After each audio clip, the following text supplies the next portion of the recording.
ایک اسکول میں استانی نے بچوں سے ٹیسٹ میں پہلی پوزیشن حاصل کرنے پر انعام دینے کا وعدہ کیا کہ جو بچہ بھی ٹیسٹ میں فرسٹ آئے گا تو اس کو انعام کے طور پر نئے جوتے بالکل مفت ملیں گے۔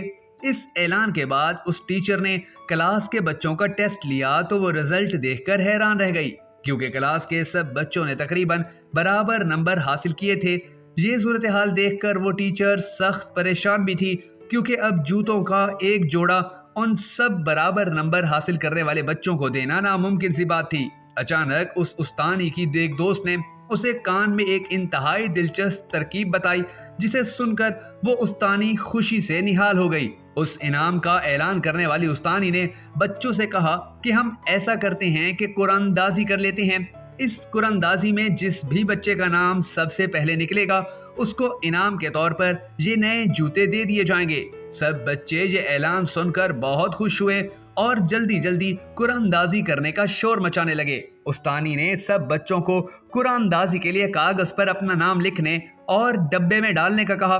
اس کے بعد اس استانی نے اس ڈبے میں موجود کاغذ کی ساری پرچیوں کو ان بچوں کے سامنے اچھی طرح مکس کیا تاکہ کسی بھی بچے کی حق تلفی نہ ہو، اور جس بچے کا انعام نکلے اسے اس کا حق دے دیا جائے۔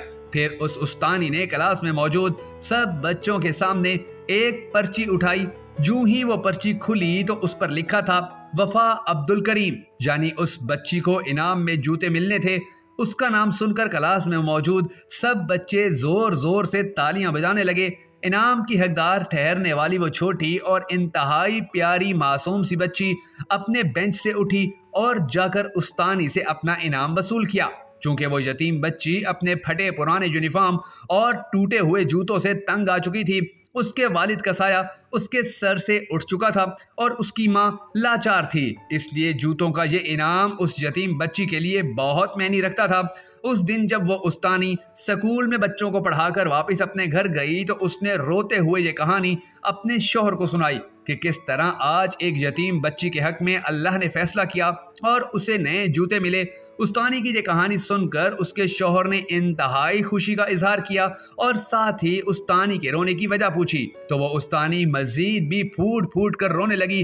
ساتھ ہی ساتھ وہ کہتی جاتی تھی کہ مجھے رونا وفا عبدالکریم کے جوتوں سے زیادہ دوسرے بچوں کے احساس اور اپنی بے حسی پر آتا ہے۔ جب میں نے ڈبے میں موجود دوسری پرچیوں کے ٹکڑوں کو چیک کیا تو سب بچوں نے ایک ہی نام لکھا تھا، وفا عبدالکریم۔ ان معصوم بچوں کو وفا عبدالکریم کے چہرے پر موجود لاچاری کا درد اور کرب محسوس ہوتا تھا، لیکن مجھے نہیں، جس کا مجھے بہت زیادہ افسوس ہے۔ میرے ایک استاد بتایا کرتے تھے کہ بچوں کے اندر احساس پیدا کرنا اور عملاً سخاوت کا درس دینا سب سے بہترین تربیت ہے۔ ہمارے کئی اسلاف کے بارے میں کتابوں میں موجود ہے کہ وہ خیرات، صدقات اور زکوٰۃ اپنے ہاتھوں سے نہیں دیتے تھے، بلکہ بچوں کو دے کر ان سے تقسیم کرواتے تھے۔ جب ان سے پوچھا گیا کہ وہ ایسا کیوں کرتے ہیں، ان اسلاف نے سوال کرنے والوں کو یہی جواب دیا کہ اس کام کے کرنے سے بچوں کے اندر بچپن سے ہی رحم و احساس کی صفت اور غریبوں اور لاچاروں سے محبت پیدا ہوتی ہے، اور پھر وہ ساری زندگی دوسروں کے دکھ درد بانٹنے کی کوشش کرتے رہتے ہیں۔